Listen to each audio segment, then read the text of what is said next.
Welcome back to another episode of Truth at All Costs. This week we are on the street. Truth at All Costs on the street, Main Street here in Ferndale, California. A couple weeks ago, Mrs. B left her lunch in the fridge and went to work. She was at Butterfat Books and didn't have anything to eat, so she texted me. I was here in the studio space working on Brickdale back there, actually, just kind of recharging the battery, and she said, will you bring me my lunch? Of course I'll bring you your lunch, dear.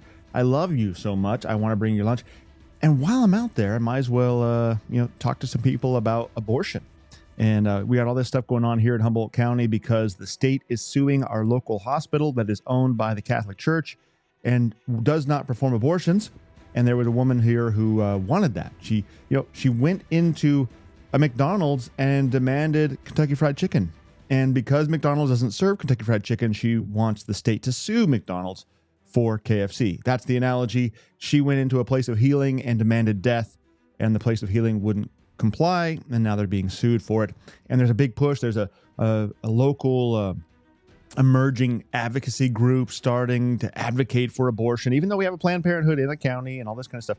So anyway, let's talk about abortion. And this was a couple weeks before, a couple weeks ago, so a couple days or a few days before the election, things like this. So I was on Main Street and had a couple great conversations and a few interesting interactions, but there's a lot to learn here. Guys, this is the kind of episode that is meant to encourage us. You don't know exactly what you're going to say in these moments. You don't have to. The Lord is with us. If you're in your word, if you know the scriptures, not your word, the word, if you know scripture, if you are trying to reach out, you're going to mess up. You're not going to do this flawlessly. You don't have to. And so I hope these kind of videos, when I drop them, they encourage you, inspire you to get out and do the same thing locally in your area, to speak to people, to seek peace if possible. I hope you'll see that's what I'm doing here on the street, but speaking truth at all costs and trying to engage with my neighbors and get them to see what a horror it is to murder babies in the womb and eventually have a conversation about Christianity, about the gospel, because they do know I'm the pastor, and hopefully they see that I'm not a monster, and I can make a good witness for Christ. So that's what we're doing today. Let's get into this street episode.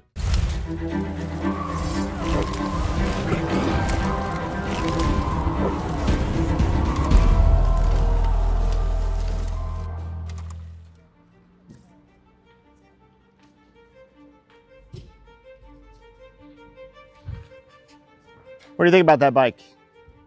I think you're going to tell us about it. No, I'm not. Oh. I want to ask if you guys think God hates our hands for what we do. Do you think so? Are you Christian?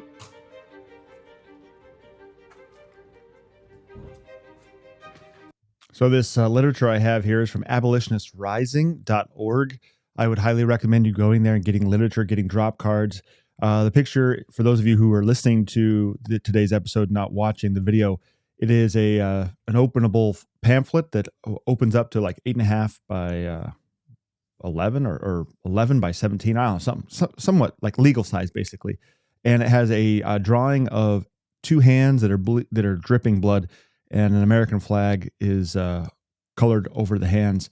And then below them that's a drawing. It's a really good drawing too. I think T. Russell Hunter of Abolitionist Rising did the drawing. But then below the dripping blood is a photograph of a 10-week-old aborted baby. It is graphic, and the video is blurred out, so YouTube won't censor us and things like that. But you can see there from that lady's first facial reaction, just the one who passed by, that it is a shocking image. It is a grotesque image, and it's exactly the thing that people need to see to put a face on what's happening, to see this in a real way, not just an abstract ideological concept. This isn't just an argument, a political argument. These are real human beings that are dying daily while we talk about it.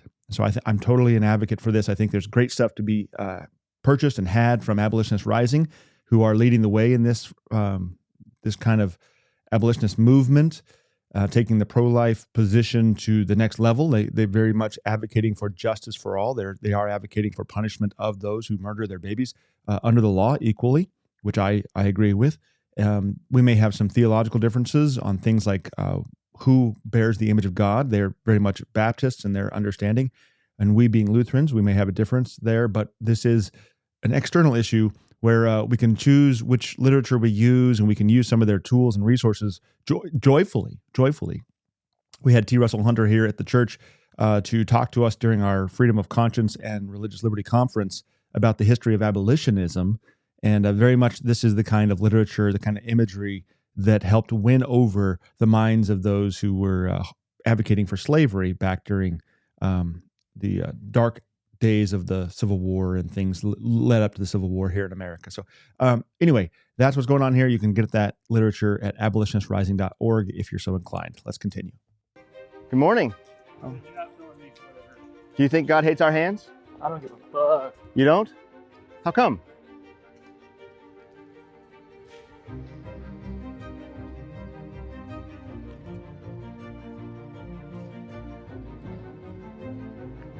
You think God hates our hands? I don't think so. You don't think so for what we do with our liberties? Is that a dead baby? It is. 10 weeks old. What do you think about that? How does it make you feel? I don't know the story on it. It's an aborted baby. Is that a picture of the aborted baby? Of the aborted baby, yeah. Like a legal aborted baby? Probably in this country, yeah. Probably. Yeah. Well, you're not sure if that photo is a real photo? I mean, I know the photo is real of an actual aborted baby. Gotcha. I couldn't tell you if the circumstance meant that it was done legally or illegally. Gotcha. But 10 weeks old. Isn't that crazy? I'm not sure. Yeah. I mean, we have all these skeletons we've had up, you know, the big ones for Halloween. Mm-hmm. Look at that skeleton right there. You've been following what's going on in Humboldt with the lady who had the 15-week abortion? No, I'm not sure. So about in September there was a lady. Yeah. And so this is 10 weeks. So 5 more weeks, the baby would have been, you know, even bigger than that. Yeah. You can see the fingers. You can see everything. Yeah, I'm not sure. I'll put more thought into it. You should, man. Yeah, absolutely. You too. Have a good day. It's an aborted baby at 10 weeks old. Is that crazy? Yeah. Hey, neighbor, how are you? I'm good, and you? Great. What do you think about this? Do you think God hates our hands because of what we do with our freedoms? You and I disagree on so many things. We do? We do.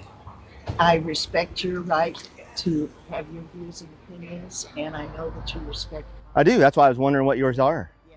I don't know where you stand on this. I think that abortion is a piss poor form of birth control. Okay. Terrible. Okay. Terrible. I've always thought that. I also think if we ban it completely, we will go back to killing women. How come? Coat hanger abortions and back alleys. Oh. And the failure to treat women who, the case in point at St. Joe, a woman miscarrying. I'm going to pause it right there to read to you what's on the screen here. She talked about coat hanger abortions and back alleys. It's the cliche reasoning that's been around. You can tell those of you who are watching. She's standing slightly off camera there, but she's an older woman, boomer age generation, right? She's going to tell us she was born in the early 40s here eventually. But this is a quote from Dr. Bernard Nathanson. He's one of the co-founders of NARAL, who helped legalize abortion. And this is a shocking quote. Knowing that if a true poll were taken, we would be soundly defeated in the battle to legalize abortion. We simply fabricated the results of fictional polls. We announced to the media that we had taken polls and that 60% of Americans were in favor of permissive abortion. This is the tactic of the self-fulfilling lie. A few people care to be in the minority. We aroused enough sympathy to sell our program of permissive abortion by fabricating the number of illegal abortions done annually in the U.S. The actual figure was approaching 100,000, but the figure we gave to the media reportedly was 1 million. Repeating the big lie often enough convinces the public. The number of women dying from illegal abortions, that would be the back alley abortions that this neighbor of mine is concerned about, was around 200 to 250 annually. The figure constantly fed to the media, that they constantly fed to the media, was 10,000 annually. These false figures took root in the consciousness of Americans, convincing many that we needed to crack the abortion law. Another myth was fed to the public through the media was that legalizing abortion would only mean that the abortions taking place illegally would then be done legally. In fact, of course, abortion is now being used as a primary method of birth control in the U.S., and the annual number of abortions has increased by 1,500% since legalization. So you can see here this man's confession of what they did. It's awful. It's a horrible thing. But you can see how it took root in the generation of women. This one here I'm talking to being an example. And what is her primary reasoning? Now, you're going to note later, I talked to a younger woman, a woman who's barely an adult now. In fact, I heard that maybe she's not even an adult. Maybe she's a high schooler or something. I don't know, college age, high schooler. But apparently her dad was mad that I had a conversation with her in broad daylight on the street about abortion. But you're going to sense a difference in their reasoning of why they support abortion. For this older woman that I'm talking to now, it's about these stats that are completely false. And then we'll get to the next conversation next. Let's continue. Yeah. Needing medical help. Yeah, miscarriage and abortion are two different things, right? Well, yeah. Yeah, when that baby is dead, there's nothing you can do about that baby. But the way the laws are being written now and interpreted by the physicians that could offer that support for a woman whose baby is dying and she is dying. See you later, Spencer. And et cetera, et cetera. Don't you think the doctor should try to take care of both the patients? Oh, if the baby is viable, certainly. Yeah, and so since they, like you brought up the one in Eureka, Yeah. there was heart tone still, so that baby was still alive. Shouldn't the doctors have, like they said, they wanted to fly her to San Francisco and try to, tend both of them where they had better care. How far along was she? She was only 15 weeks. This is a 10-week-old baby right here. And look at it, you can see all of its structure, 10 weeks old. In some cases now, they're limiting women's access to birth control. Missouri being a case in point. I personally think that for those that need it, birth control should be available free at no cost, and I'm willing to put my tax dollar behind that. Who would need birth control? Women that are having sex with men who will not use condoms. What do you think the best form of birth control would be? Marriage? Waiting until you're married to have sex? Yeah, but suppose now you've got 3 and you absolutely cannot afford more. Your last pregnancy was fraught with difficulty. You almost died. So do you know that when birth control was first brought, I mean, you were alive when it was first brought on the scene. I couldn't get birth control. But that's why I had a baby out of wedlock. Were you aware that they Did you hear that? I couldn't get birth control. That's why I had a baby out of wedlock. No, the reason she had a baby out of wedlock is because she had sex outside of wedlock. If she would have waited to have sex when she was married, she would not have had a baby outside of wedlock. It wasn't about access to birth control. Notice too, how much we're focusing this conversation based on her reasoning, the things she's bringing up. That's one thing I'm trying to do is let the people I'm talking to guide the conversation, and truly listen to them, truly hear what's going on in their minds. But she said in the beginning, abortion is poor birth control.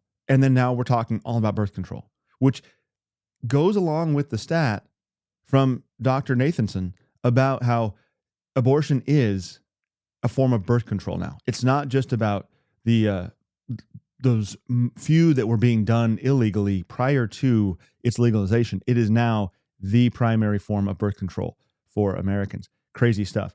And now on the screen is the Griswold v. Connecticut case, or the reference to it, the primary results of it, from June 7th, 1965, which I'm kind of talking about with this woman.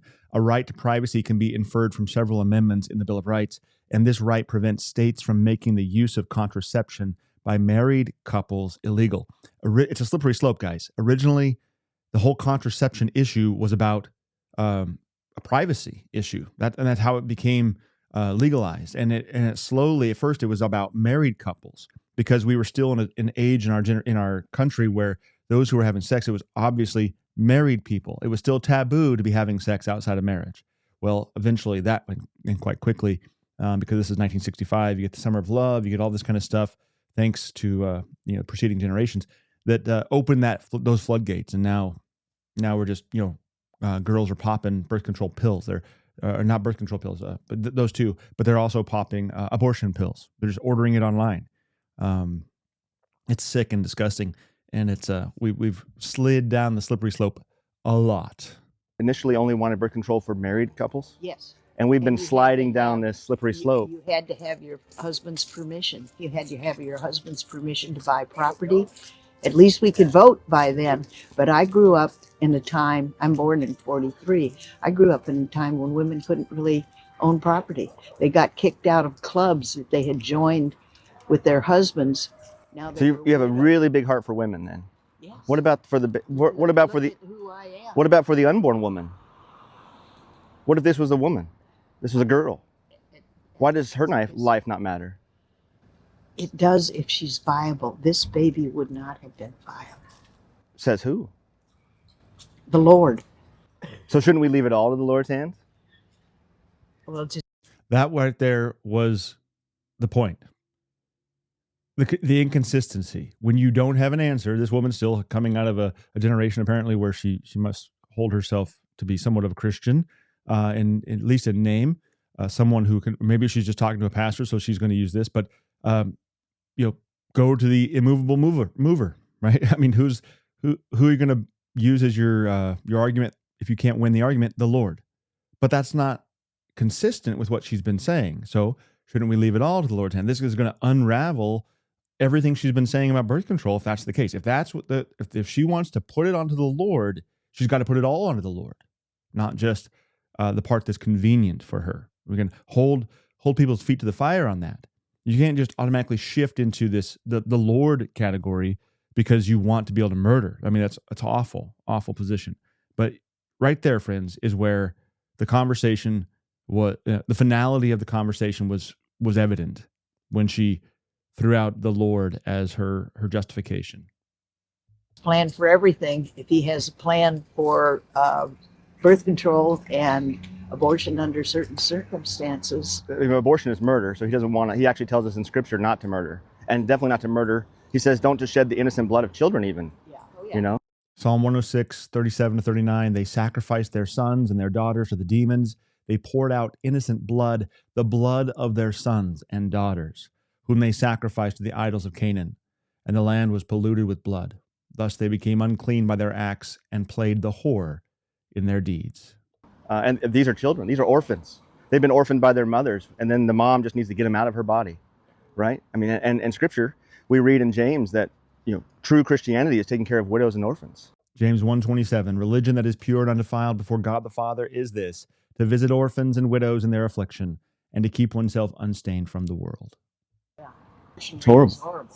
So I think that the better thing to do would be to educate people to kind of keep it in their pants until. Would you speak to the men about that? Yes, ma'am. I do. Yeah, I do. Yeah, I preach this in my pulpit My for both. Respect you Yeah. as a neighbor. Yeah. When they were trashing your church, I know. I thought it was awful. Yeah. Not in my neighborhood, not to my neighbor, and not Yeah. to anybody's. They did that just yesterday or on Halloween. They took down part of our sign again. Oh, jeez. Yep, the part that said murder babies. They didn't like it, so they can't reason like you and I can talk about it. Yeah. They got to try to silence us by taking our letters And I down. value discussions like this. Me too. Multiple abortions. I think I don't want my taxpayer. I don't want my tax money paying for millions of abortions for people to keep having them repeatedly. Okay. You have X number, I don't know, 1, 2, and now you get an implant. Okay. Now you can't, and that's interfering hugely with a woman's right to protect her body. Yes, it is. So you see the rationale here. I don't want to tell women they can't have an abortion. One, it's horrible birth control, she says. That's how she starts. But then she makes this entire conversation about being an advocate for birth control. And now we're back to, and she said her taxpayer, she'd be happy for her taxpayer dollar to go to, her tax dollar to go to birth control for anyone who needed it. But if you're going to continue to need to have the poor birth control, the abortion, well then, no, you should have an implant. And she admits that's hugely impacting a woman's autonomy and her freedom of choice. So this woman who is an advocate of abortion, having this conversation with me on the street, even though she doesn't like abortion, she still is an advocate for it, and she disagrees with my position in a very inconsistent way. She actually would do more to inhibit a woman's ability to maintain her my body, my choiceness than we would who are defending the life of the unborn. I don't want to force women to have an implant. I just don't want them to murder innocent children. Do with your body what you want, but don't do it to someone else's body. I'm not going to propose anything that would say, okay, you can have 1 or 2 abortions. After that, it's implant time, honey. You got to get that. No, this dear neighbor of mine is far more radically against my body, my choice than we are in the conservative Christian camp. We hold that, yeah, it's your body. And the baby is not your body. It's in your body, but it's not your body. You can't do to the baby whatever you want because it too is its own thing. He or she is a human being, a living human being created by God and should have the dignity of being alive and being of the species that was made in the image of God and have the opportunity to be brought back into that image of God through the holy waters of baptism. So anyway, okay, back to the conversation. Just thought that was kind of interesting. I think birth control ought to be free. I think birth control shouldn't exist. Talk to the men. Yeah, well, and I do, yes. We try to breed men, ideologically who want to be real men, want to be married, want to take care of families, not just be macho guys on the street trying to get a peace. Right, yeah, exactly, yeah. We don't want that because that's part of the problem. Hello? What do you think? Do you think God hates our hands? Maybe? Yeah. Maybe. Not quite sure. Not quite sure. I have to think about it some more. What does this picture make you think of? Contemporary art. Contemporary art. That is a hard heart. That is just a hard heart. Think God hates our hands for doing this to children? How about you? What do you think about this picture? Not interested. This is contemporary art, apparently.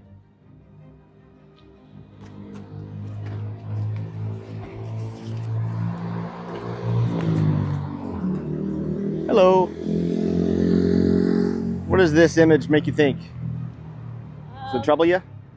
Do you think God hates our hands for what we do with our freedom? Sorry. Don't know? Do you have a thought? Just personal thought. I mean, there's no wrong answer. I'm just making conversation. There's a 10-week-old baby. Yeah, I just think I think everyone should be able to believe what they believe and Okay, yeah, so what do you believe about this? I agree the same thing. We all have freedom in this country to believe what we want. I'm honestly curious what you think about this. I think that, there's something to be said for, I think it seems obvious what it's commenting on. Yeah. But, I also think, I understand how people can be upset by that. Yeah. I totally do.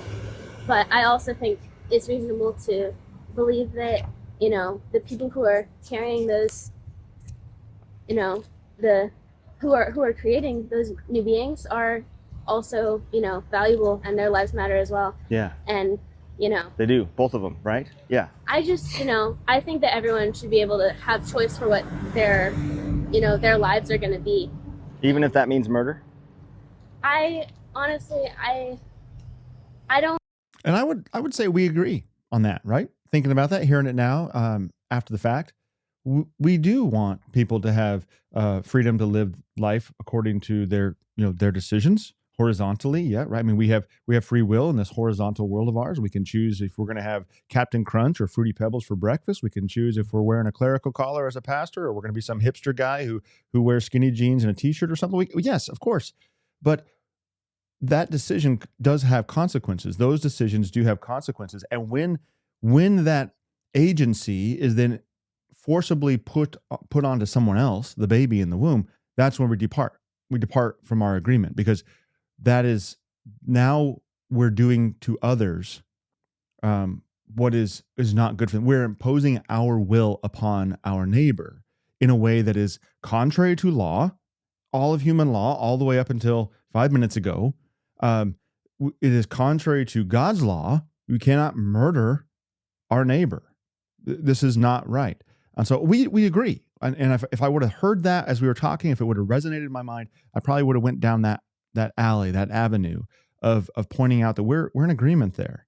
And also, I noticed that she hesitated to give the baby a categorical title, and then she ended up landing on this new being, which is good. It's better than a clump of cells or something. I don't think it's murder. I understand how it can be seen as that, but I guess I don't think that. How come? Do you have a foundation for that thought? I'm kind of still working on my Okay, ideology. good. But, That's honest. That's an honest answer. Thank you for that. But I think from what I've learned and Sure. stuff, I feel like the consciousness aspect Okay. for me. Are you a Christian? I'm not a Christian. Okay. So there's a story in the Bible about John the Baptist when he was still in the womb. And when Jesus was still in the womb and the two mothers came close to each other, John leaped for joy, it says. So there's a sense of consciousness in that story, that he was aware of his Savior's presence. Now, obviously, that's a Christian story, so it might not mean much, but it does speak to the position of consciousness, right? That there's an idea that this being feels pain, has smiles in the womb, things like that. We can see pictures of ultrasounds where they seem to be happy and things like that. And there's actually images of pain when they're doing the abortions as well, which all speaks to feeling, which speaks toward consciousness, right? So interesting. I guess my feeling is just How would you have answered that question? Think about that. The consciousness aspect. That was what came to my mind in the moment, but I'd like to know what would come to yours, especially with time to reflect on it. Help us. Let's build each other up here on the channel, and leave your comment down below in this episode. How would you have replied to the consciousness argument? Where would you have gone? I wanted to show her something. She's already told me she's not a Christian, and I wanted to show her something from Scripture that is beautiful and that speaks to the love of the child, and that there is a sense of being, as she used the language of being, already in the womb. I know people who, if they got pregnant in their situation, it would it would just absolutely be, obviously life-changing. Of course, yeah. Of course, yeah. But, I think that, I'm not saying that believing that abortion is wrong is a wrong thing to believe. Sure. I think Sure. everyone should be able to believe whatever they're going to. Would you have an abortion, or have you ever had an abortion? I haven't. Would you? I don't know. Yeah, it's a hard one, right? It is a hard one. I think whatever you believe, it's a hard decision. Yeah. Even if you're completely pro-choice, Right. I think that it is a hard decision. Yeah, I don't think. No, it's not a hard decision, is it? This is called empathy. This is called meeting people where they're at. This is the way I would say you do this. This is showing them that there is thought to the woman in that position. As a pastor, I serve women who have been in this position. We know women at this stage in 2024, and it's okay to say it's hard in the moment.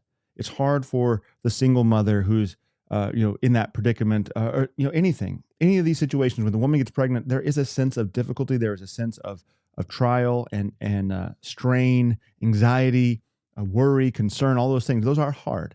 Now, ultimately, from the Christian perspective, we say no. It's not a hard decision. We don't murder the baby. That's a simple, easy answer. But we can say it is good and right to show empathy toward the woman who is hurting, and you can do that even while advocating, like the abolitionists do, that there should be equal punishment for murder under the law. That baby in the picture that I'm holding in the scene there deserves justice as much as the 30-year-old who's murdered on the street or something. So as I think about that, as I'm watching this with you guys, saying, okay, I said, that's hard. But as a Christian, I know I know what God says. It doesn't seem so hard to me. But that's because we've given a lot of thought and we're not in that situation. But we can pause for a moment and say, okay, subjectively for the person going through it, there is a sense of anxiety and fear and all those things that we would classify as hard that then are solved when you bring it back to, Lord, what is your will for my life? Okay, I know now what to do. Easy answer. Murder is off the table. So moving on. And we're going to figure out how to have this child and and to love it and to care for it. And we're going to see that this blessing from my sinful mistake, my sinful activity of having sex before marriage or whatever it may be, even within a marriage. I mean, there's lots of leftists out there who abort their babies even inside marriage for their own whatever selfish reasons. But we're going to see how this enriches our life, how being a father and a mother is a wonderful blessing, and it's what's intended for us. And it is a way that helps us understand God more. It helps us to know what it is to love someone who is completely dependent upon us, that needs our love, and all these things. So we can say both things at the same time. Women go through it very casually. I think it weighs on all of them, right? Yeah. Every. I mean, I haven't had one. Yeah. And yeah. I haven't. What do you think about sometimes I feel like it's just online, but these like shout your abortion movements, the hashtag shout your abortion, where the women are kind of putting up a strong face of like, I'm proud of it. What do you think about that kind of stuff? I think I haven't seen that online, but I think that it makes sense to be proud of a choice you're making for yourself. Okay. I think, even if that choice is this kind of horrendous. I mean, it's one thing to be proud of, like, you're choosing to color your hair or something, and you like show it off online or whatever. But she has colored hair, if you couldn't tell. She is standing off camera. Sorry about that. This is, I don't have my son here to do the filming like he's done in the past. He's off at college, and so it's a one-man show. So she is standing off camera, but she has color in her hair, which is why I use that example. And I don't know if I believe that she hasn't seen that online. She took a while to land on that response. Like this kind of a thing? I think it just depends on what you believe. If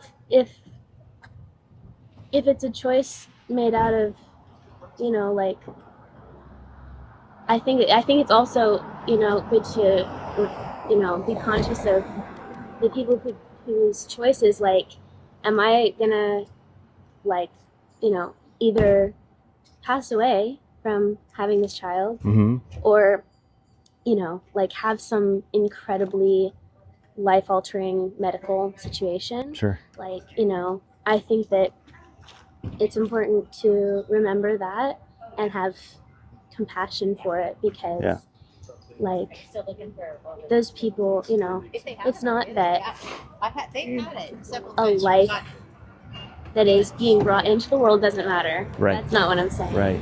But I think that it also matters the person who's carrying that being. And, if that person is, like, trying to make a choice for their life, like, and I do know people who've had children and, like, it has really seriously impacted their health. My mom, like, she had me and her back. Yeah. I'm not saying, like, that's... No, I get it. Yeah, but it does have impact. Yeah, I mean, it totally does. And I mean, thyroid problems, nutritional problems. There's things that happen. Body changes. I mean, it's a drastic change to any woman's body for sure. And I think also, by the way, there's a bee right next to your arm. Two bees. Wow. I'm not a fan of that. Yeah. That's right. So what do you think about the doctors? The idea that doctors are meant to care for both patients and try to strive to have compassion for both mom and child. And then when they're forced to, like what we have going on in Eureka right now because of the September abortion thing that hit the news, the state is now suing St. Joe's Hospital to make them perform abortions against their conscience.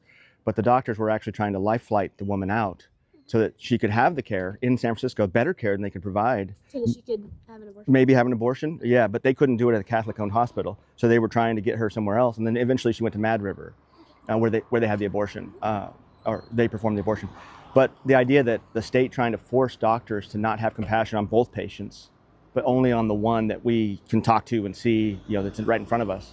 I feel like sometimes we overlook this patient because it's hidden in the body. We can't see it the same way. And if that child was brought out in front of us, it would change the dynamic of the conversation drastically. Do you think that along those same lines, or? I think, especially since doctors are supposed to be in the art of healing. Yeah, and I totally, I think healing is such an important, I think it's important for, the patient to get the care that they desire and need.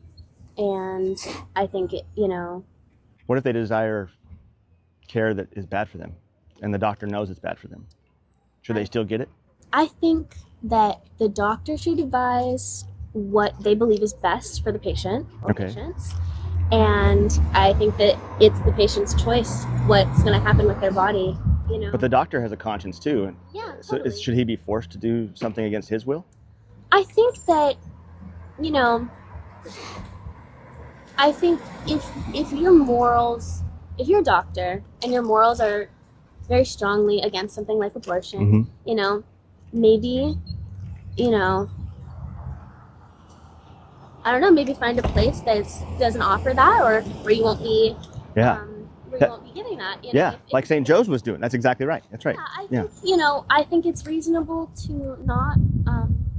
So you can practice medicine where your conscience is. Yeah, but I also think, I know also, like, just in California right now it's legal and, and protected. And, So we agreed. And I don't know if she liked that we agreed, because she made the case that I'm making, that St. Joe, the hospital, shouldn't, the doctors there should be able to practice medicine according to their own conscience. That's where we shifted to in this conversation. We went from the concern of the baby, that patient, and she, declared that, came down to the conclusion that the doctor should listen to the patient and give them the care the patient wants, give him the care, her the care the patient wants. We need to be better about our plural and singularity uniformity here. But then once she said that, I brought up the question about, okay, so now what about the doctor who is being forced to go against his conscience and being mandated to abort a child, murder a child? And she said, well, the doctor should be allowed to practice medicine according to his conscience and find a place where he can do that. Good, I agree. Wait a minute. Wait, the pastor agrees with me. That must not be right. But in the state of California, it's legal.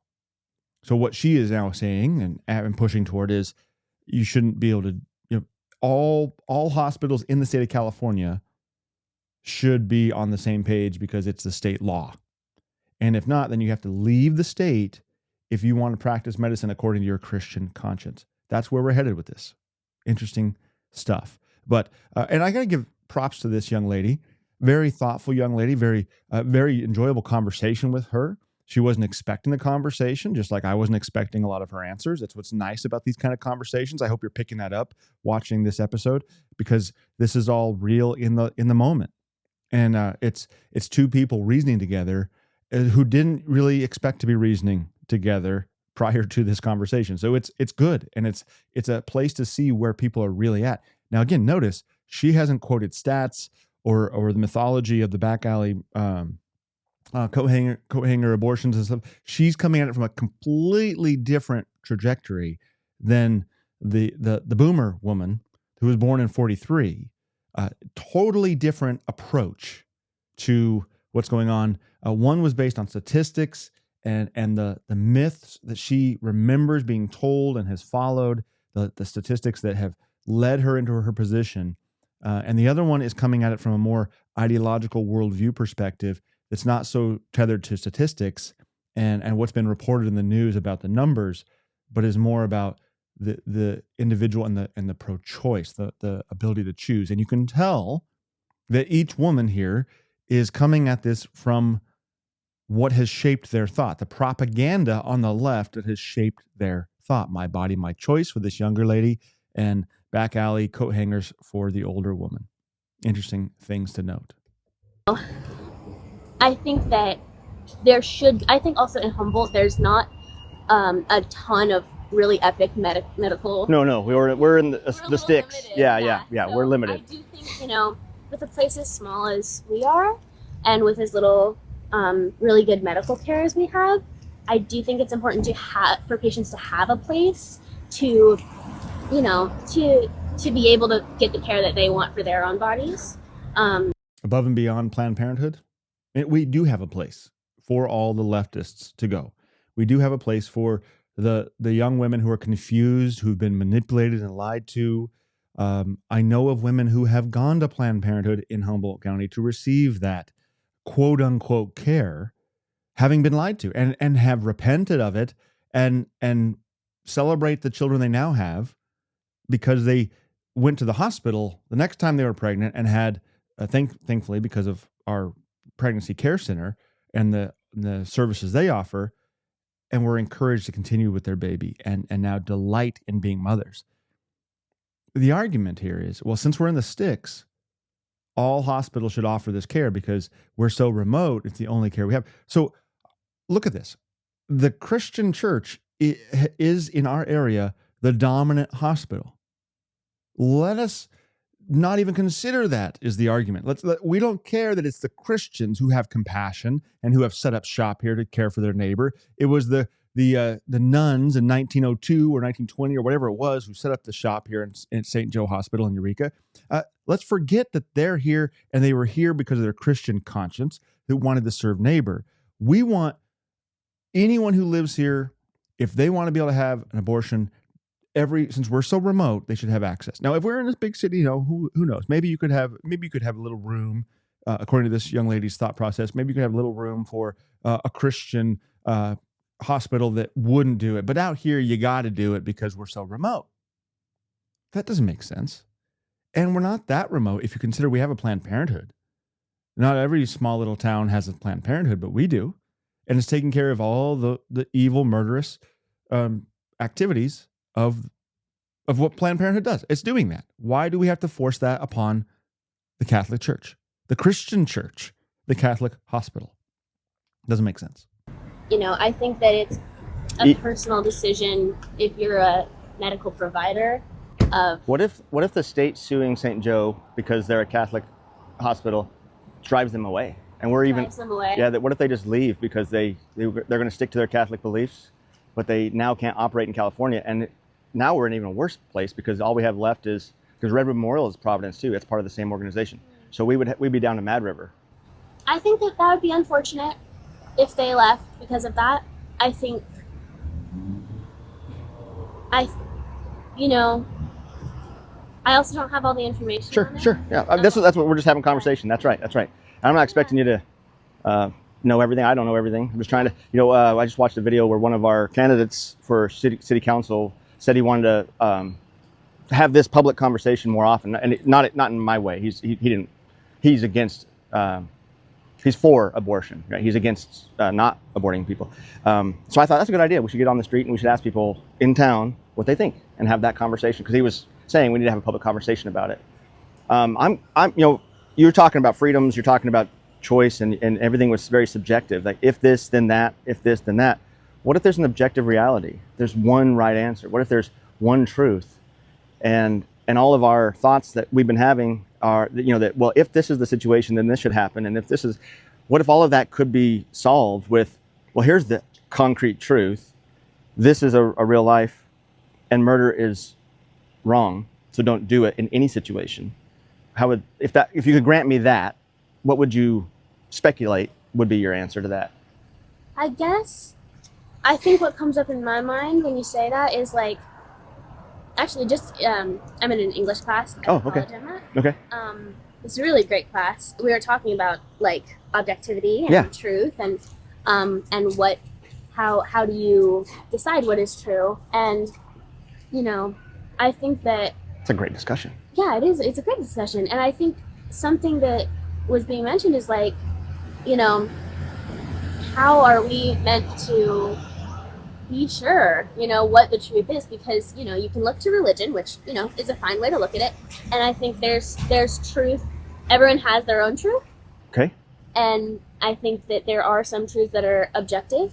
Okay. But also there's things like if two people are in this situation, this person said this thing, this person said this thing, and then you went away from the situation and you asked this person what happened. Two different stories. Exactly. Yeah. But okay. they could be true for each person. So I think. Okay.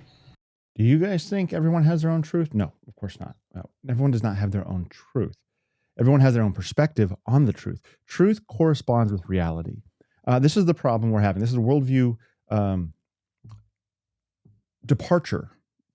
This worldview difference between conservatives and progressives, if you want to call it that, or Christians and pagans, whatever sort of the split you want to use here. We hold, Christians, I hold, you hold, that truth is knowable, that truth corresponds to reality. The left holds, this dear girl, woman holds, that truth is completely relative. And if tomorrow she wakes up and feels like a boy, well, then that's her truth. She can be a boy. If she decides after talking with me that's the picture that I'm holding up is not a baby, but an elephant. It's not a baby human. It's a baby elephant. Well, then that's what she can say. She can tell all her friends that, yeah, the Pastor Bramwell was holding a picture of a baby elephant. And who am I to say I wasn't? Because, it's my truth and her truth and all this kind of stuff. So we're in this conversation about objectivity and subjectivity. And she's confused about it. She's definitely confused about it. She's learning this in a college class, she said. So that's great. She's learning about it. That's wonderful. And I hope this conversation with her really helped to solidify where we're at and just plant that kernel in her mind, that little seed of truth, that there is one truth, that there is something, there are perspectives. You can have your opinion, you can have your perspective, but at the end of the day, truth corresponds to reality. And that's what all of our justice system, our laws, everything is about. That's what doctors are about, mechanics. They're going to do things according to reality. Your mechanic can't charge you for not fixing your car. And when you're like, dude, why didn't you fix the car? I brought it to you to fix it. And he's like, I did, but he didn't. It's like, well, who are you to say I didn't? That my truth is that I fixed your car. It doesn't correspond to reality. So, okay, let's continue on with our conversation here. So there is a place for objective truth and subjective truth. I think so. Yep, And there I absolutely think, is. Yeah, I agree with that. You can look to Like gravity's objective, because every time everyone jumps, we fall, it's right? like, Yeah. But when you leave, you're going to tell the story differently from when I leave. I'm going to tell the story. Yep. Yeah. Okay. But so what category would this fall in? I kind of think it depends where you're looking from. Okay. Because That's an honest answer. Thanks. And Hello, how are you? I think you can choose to look like to religion, Okay. but that's also subjective to each person, and we can say like this is the one right one or these ones are wrong, but the truth is everyone's going to have their own vision of it. What if I told you there is a religion that is verifiably true? That Christianity is objectively, verifiably true. That there is plenty of evidence to tell us this is the right one. Look at that beautiful, if I do say so myself, opportunity to also plant a seed. We're talking about abortion, and I'm specifically there to talk about abortion as a Christian, and everyone knows, she knows I'm from St. Mark, and I'm the pastor there, I'm the monstrous pastor in town. But I have this opportunity now to engage her on Christianity. Now, we're not going to go far down this trail, but the seed is planted for sure. She's thinking all religion is subjective. It's all personal. It is fine to have a religious opinion, but basically that's all it is for her, is an opinion that shapes some people's worldview and not others. And I just presented this idea, probably for the first time in her life, who knows, that there is a verifiable test out there that you can verify if a religion is accurate or not, if it corresponds to truth or not. Like I said, we don't go too far down this train of thought, but there it is. Now, why I pop back on the screen here to talk is because she's saying that I referenced the picture there, the dead, murdered baby, and she's saying it depends on the person's perspective whether or not that's subjective or objective. Again, she doesn't understand how she's confused here, but that baby's dead one way or the other. That's objectively a dead baby. It is a murdered child. Objectively, it doesn't matter what the person's perspective on it is. That human being is lifeless now because of the activity that was waged upon it, the murderous destruction of life that it endured. Doesn't matter if you want to dress it up in religious language or secular language or leftist language or conservative language. We're not talking about that. Is it dead? Has it been murdered? I wish I would have pushed that a little bit. again, learning from all this. We're always learning. And that's why I like doing these street videos that I've done the last few of these with this little sort of commentation with it, because I'm learning as I go, and I hope you are too. Would a conversation like that convince you that maybe there's something to it? Like something to Christianity? Yeah, as opposed to all the others. I mean, now we're talking about something a little bit different, but I think I would be interested in the evidence. Okay. But my parents were both raised Christian. Okay. But I wasn't. They didn't raise you Christian. They didn't raise me Christian just because they both ended up drifting. Okay. And, I think that they both, from what I know, a lot of the people around me are like, yeah, like, I feel like, there totally could be God. Okay. And personally for me, I think there's probably something. Okay. I don't know if it's God or if it's, if the universe, or if it's just some sure, power, sure. whatever. But But you think there might be something. maybe something, yeah. And if you think that, then let me ask you the next question. Don't you think? Get back to work. Oh, sorry. Yeah. You leave whenever you need to leave. I understand. If that's the case, if you have that thought, don't you think it'd be wise to try to explore that before it's too late? Yeah, and I have been exploring Okay. it, and I think Good for you. I think a lot of it, there's so many religions, and there are so many people who are, I feel like I look at a lot of the practices right now, and like the root of it, I'm like, great, that sounds awesome. Yeah, that's great. I'm so glad that those people are, in that religion and finding it helpful and Sure. that's wonderful. And I also see a lot of like people being really, really mean to each other. Yeah. And being really hateful. And it makes me sad because it's like, I feel like there's so much preaching about love,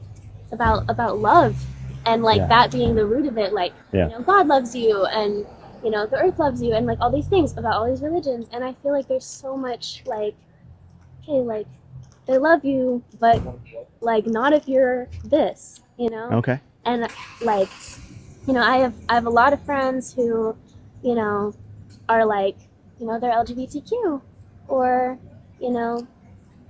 they're something that, a lot of religions aren't believing. Yeah. And it's like, Well, I'll tell you, I mean, I get accused of being the most hateful person in town because I'm the pastor at St. Mark Lutheran Church, right? Yeah, I and know. so anyway, along those lines, and I know you got to go, but the only reason I speak up on LGBTQ issues, this issue, is because I truly believe if I see you sinning and I don't speak up, that's a very unloving thing to do. Like if I saw you crossing that street and one of our big lumber trucks was coming down and I just like watched you die, that would be horrendous, right? And that's the conviction in my heart, is that I see, a trans person or homosexual person, and my heart goes out for them because Scripture tells me that's sinful. what about, can I ask, like, what about it is sinful? Because to me, like when I see that, like, I like I said, I have friends who are LGBTQ, I have friends who are trans, and they're lovely people. Yes. And people I know that are couples that are LGBTQ are lovely people. And what I'm seeing from them is that they love each other, and I don't understand what it is that's sinful about that. Because if it's all about love and God's love and loving each other, then what is sinful? Well, about that? the sinful part is that God created His world to work in a certain way. So they are intentionally going against the natural order of creation. So bringing it all the way back to, taking personalities and people out of it. Men and women, the plumbing was meant to go together to create more life, right? And so when you have two of the same sex in a relationship, it is a chosen barrenness. It is the language that the LGBTQ use, a queering of the norm, right? And so that, when you go against God's order, is what makes it a sin. Taking all the personalities aside, it's like, murder is wrong. And we would say, well, why? In a certain situation, it might be good for one person, but it's always bad for this person, right? So when you have, it doesn't matter what sin. It could be kleptomania, someone who likes to steal bubblegum every single day, right? I don't mean to make it cliche or trite or something, but that's breaking God's law too, because that's your property, not mine. I don't have a right to impose my will on you. So, and it's a different type of sin, but it's equally bad in the eyes of God, because He says, no. You guys are supposed to live in harmony together. You're not supposed to do that. That's wrong. And so in this case with the LGBTQ, they are intentionally defying God, who says, no, I told you to go forward and be fruitful and multiply. And even if you're, you say I'm biologically barren and I can't multiply, I should be wanting that in my heart, that I could have children, that I could bring forth life, we should create a culture, even the elderly people who are no longer childbearing age should want to create a culture, a society that protects and values life. And so the LGBTQ issue and the abortion issue are actually connected, because this is removing life and they're removing life. That's why Planned Parenthood is actually very pro-trans. They give out the most of the drugs, the pharmaceuticals that help people transition. Planned Parenthood is the #1 distributor of those chemicals. I just read the #2 actually. So I had read they were #1. Now I've read their #2. So they're in the top. They're the top distributor of the transing chemicals, the cross-sex hormones and the puberty blockers and all that kind of stuff. I should say too, as we're looking at this, as I'm watching it with you guys, that I could have gone down the road of explaining that it's a sin, especially with the homosexual issue, that it is defying that Christ is the bridegroom and the church is the bride. It's defying that picture, that witness of the reality of Christ and his church. But this woman isn't a Christian. She doesn't have that kind of understanding. What she does understand is the general revelation. She lives in the same created order I do. She doesn't understand. She doesn't have the experience with the special revelation of God's word to use those sort of rationales. But she does have, like every single human does, she does have experience with the general revelation of creation and God's order. So I think this is a decent place to work from, to try to explain to her what's wrong outside, like I said, from taking it away from the personalities, her friends, her family, whatever they may be, and bringing it to an objective situation. What's wrong with it? Why is it a sin? This is kind of where I went. I think it's a pretty good way to go. I don't know. You guys let me know. Again, love to hear your comments down below.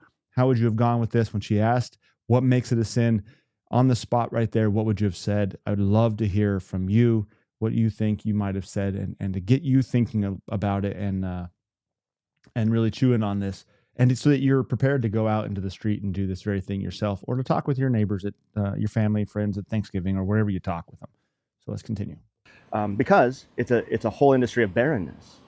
Now we can get into the theology of that. It doesn't really matter at this point, but that's why God says, I'm the creator of this world, and I've set it up to work in a certain way, and you guys are defying it. So another example would be, we're on the sidewalk.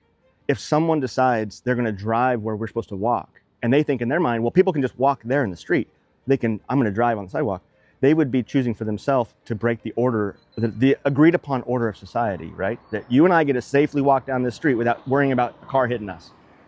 They're breaking the order. So it's all about disorder and breaking a law. And law, like, I don't mean law as in a negative way. Laws are good. They give us boundaries, and they actually encourage and generate fruitful societies. To know you can do this and you can't do this. That I can work really hard to make money, but I can't steal yours. That's fruitful for us. So then that's an example. Great question, because it's a confliction of the subjective. You have friends that have wonderful lives. They're beautiful people. They just happen to be gay, and you're thinking about it purely from a subjective perspective because you know them and you love them.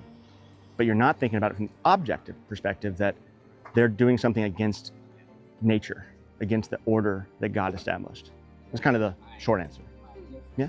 Thank you for this conversation. Thank you so much. I really appreciate it. That was awesome. Yeah, I appreciate it. Just like exchanging ideas is how we grow and how we learn. And so most people just kind of give me F off kind of a thing, but Yeah. you thought about it. And I knew you were uncomfortable at first. You didn't want to say anything that, but yeah, thanks. just, I know you're pastor. Yeah. Okay. And I hopefully also you realize I'm not a monster. I'm just a person. Yeah. I have my beliefs and you have yours, and yeah, I think Yeah. as long as we can be respectful to each other. yeah, exactly. Yeah. Have a great day. How are you, sir? Hello. Happy Saturday. What do you guys think? This pamphlet is talking about how God hates our hands with what we do with our liberties, and this is obviously abortion. Do you think God's? We don't believe in abortion. Oh, good. Well, that's good for you. That's good. Yeah, this is a 10-week-old baby. It's horrible to see that. Yeah, No. doesn't look very good. No. Praise be to God that you don't believe in it. Good. Have a wonderful day. That was a great conversation with that young lady. I don't know if it showed up on camera. A lot of these people are very soft-spoken. I'll have to see if the mic picked it up. I don't know if she was standing off camera either. But that's how we get places. Reasoning together. How are you guys today? Are you Christians? Yes. Do you think God hates our hands with what we do with our liberties in this country? Do you think he's mad at us for aborting the babies? I do too. Yes. I want to thank T. Russell Hunter and the Abolitionist Rising group for creating all this wonderful literature. Got to get some big signs, stand out so people can see them from across the street. Hello, how are you? Good. How about yourself? Good. What do you think? What do you think of this image? What does it make you think of? It's horrible to look at, isn't it? Yeah. This is a 10-week-old baby aborted. Okay. And Yeah, I don't want to talk about it. okay, how come? I just don't. Do you agree with abortion? I don't want to talk about it. All right. Well, thanks for stopping. Hello. Are you for or against abortion? A little bit of wishy-washy. Little wishy-washy? Hello, how are you? How are you guys today? Does this picture make you think anything? No. Nothing?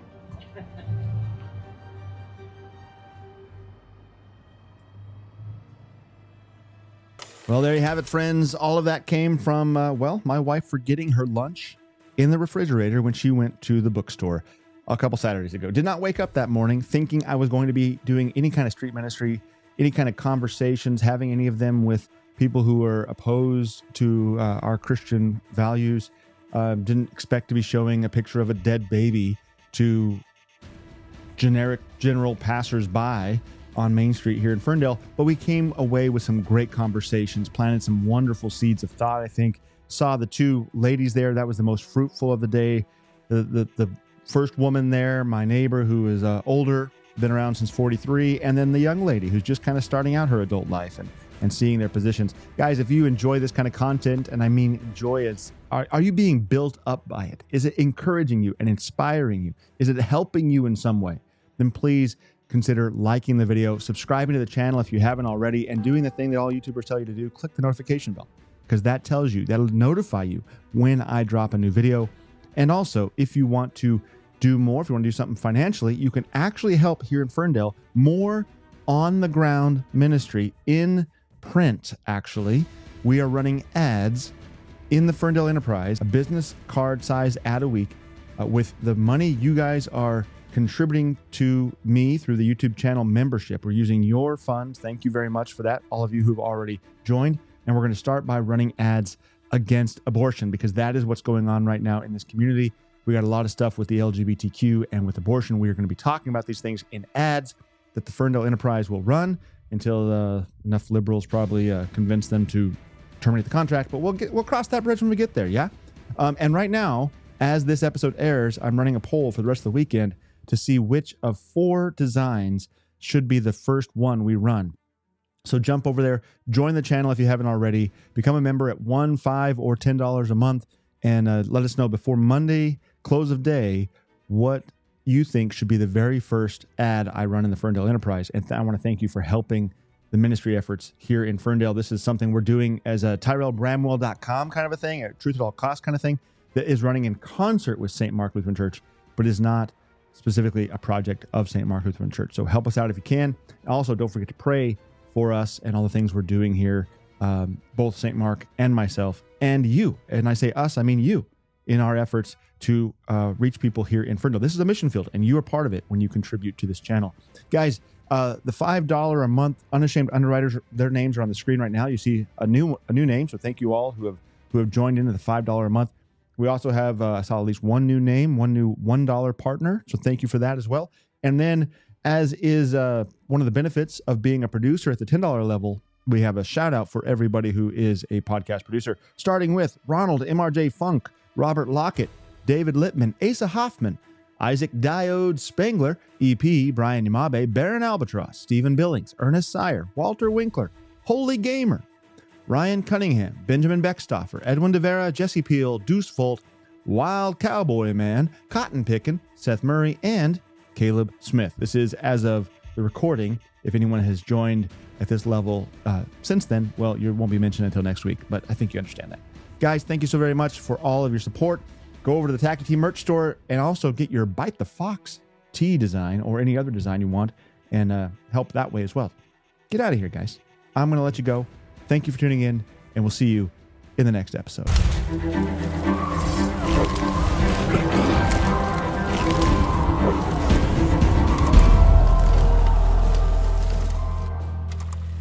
Thanks for tuning in to this episode of Truth at All Costs. I hope it was a blessing to you and yours, whomever you choose to share it with.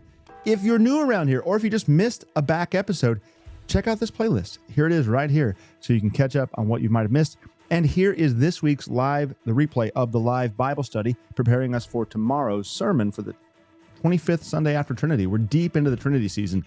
The calendar year is just about ready to reset. And we'll see you in the next episode.